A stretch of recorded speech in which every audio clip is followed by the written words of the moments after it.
નમસ્કાર દર્શક મિત્રો, હું શીતલ મહેતા ન્યૂઝ ઓફ કચ્છમાં આપનું સ્વાગત છે। આજે તારીખ 13 જૂન 2024। જોઈએ આજના સમાચાર।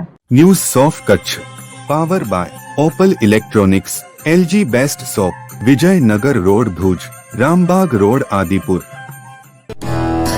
Power by KC jewellers, latest fashion ડિઝાઇનના ઓર્નામેન્ટ્સનો વિશ્વાસપાત્ર શોરૂમ, હોસ્પિટલ રોડ ભુજ। થરાદમાં રેફરલ હોસ્પિટલમાં સારવાર લેતા વ્યક્તિ ઉપર હુમલો થયેલ। ફરિયાદ થઈ હોવા છતાં આરોપીની ધરપકડ થતી ન હોવાથી આવેદનપત્ર અપાયું। અગાઉ અઠવાડિયા પહેલા દલિત સમાજના માણસો સાથે થરાદ રેફરલ હોસ્પિટલમાં રાતના સમયે જે ખૂની હુમલો કરવામાં આવ્યો હતો તે હુમલાના આરોપી પકડાયેલ ન હોવાથી દલિત સમાજ દ્વારા આવેદનપત્ર આપી આરોપીને તાત્કાલિક પકડવા માંગ કરવામાં આવી હતી। થરાદ શિવનગર ખાતે એક જ સમાજના માણસો વચ્ચે અંદરોઅંદર બોલાચાલીને લઈ ઝઘડો થતાં બંને પક્ષના માણસો રેફરલ હોસ્પિટલમાં ખસેડવામાં આવ્યા હતા। ત્યારે થરાદના અમુક લોકો દ્વારા અચાનક હુમલો કરવામાં આવ્યો હતો।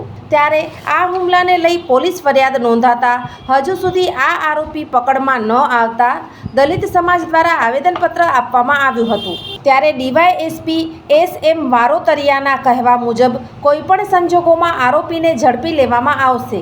આગળની કાર્યવાહી આરોપી પકડ બાદ થરાદ પોલીસ કરશે।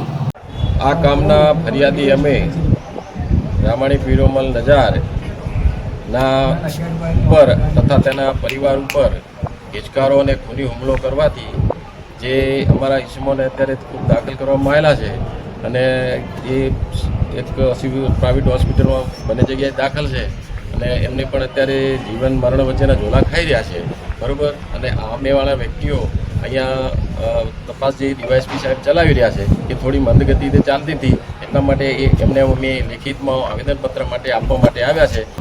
અહેવાલ જીતુભાઈ બારોટ, થરાદ।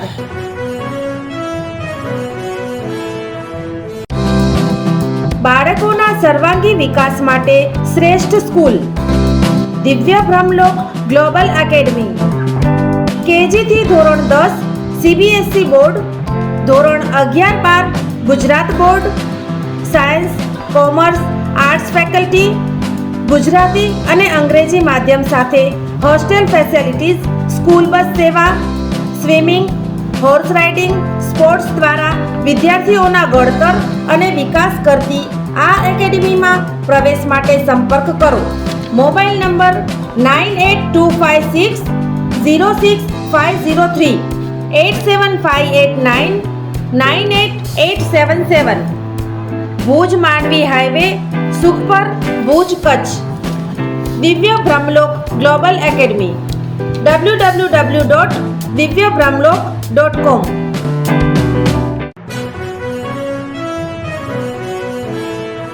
દર્શક મિત્રો, આ હતા આજના સમાચાર। આવતીકાલે ફરી મળીશું, ત્યાં સુધી મને રજા આપશો। નમસ્કાર।